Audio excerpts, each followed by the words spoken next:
बदीन से रिपोर्ट कर रहे हैं सावन खासखेली। समाजी तंजीम हैंड्स की जानिब से ज़िला बदीन में शुरू किए गए वॉश प्रोग्राम की इफ्तिताही तकरीब के सिलसिले में मन्नू भाई थैलेसीमिया केयर सेंटर बदीन के हॉल में वर्कशॉप का इनेकाद किया गया। वर्कशॉप से खिताब करते हुए मेहमान खुसूसी डिप्टी कमिश्नर बदीन अब्दुल फताह लियो ने कहा कि समाजी तंजीमें ज़िला एडमिनिस्ट्रेशन में अहम सुतून की हैसियत रखती हैं। समाजी तंजीमों का काम लोगों को मदद और सहूलियात फराहम करना है। उन्होंने कहा कि रसूलुल्लाह सल्लल्लाहु अलैहि वसल्लम की एक हदीस है कि सफाई निफ्स ईमान है, लेकिन उसके बावजूद हम इस पर अमल नहीं कर रहे।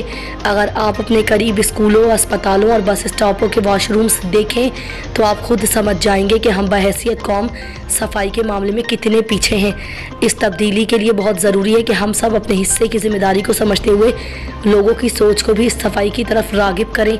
वर्कशॉप में वॉश प्रोजेक्ट के बारे में ब्रीफिंग देते हुए हैंड्स के चीफ HR मकबूल अहमद राहू ने कहा कि हैंड्स ने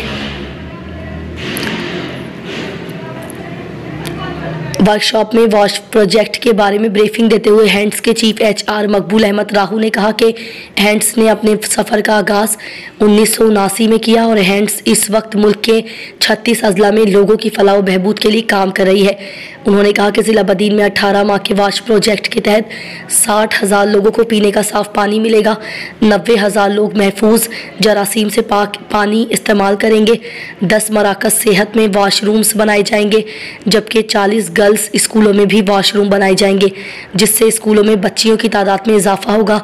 वर्कशॉप में district health officer doctor Zahiruddin Memon, assistant commissioner Badin Abbas Ali, district information officer Sarfaraz Samoo, deputy DEO primary Qadir Bakhsh Talpur, assistant director social welfare Deen Mohammad Dedo, district manager हैंड्स हैदर अली पावर, DPM Mumtaz Rahu, Ahmed Bakhsh Dayo, Waseem Shah, Imran Khawaja, doctor Haroon Memon LHDP Sawan Khaskheli और दीगर मुताल्लिका अफसरान और समाजी तंजीमों के नुमाइंदे भी मौजूद थे।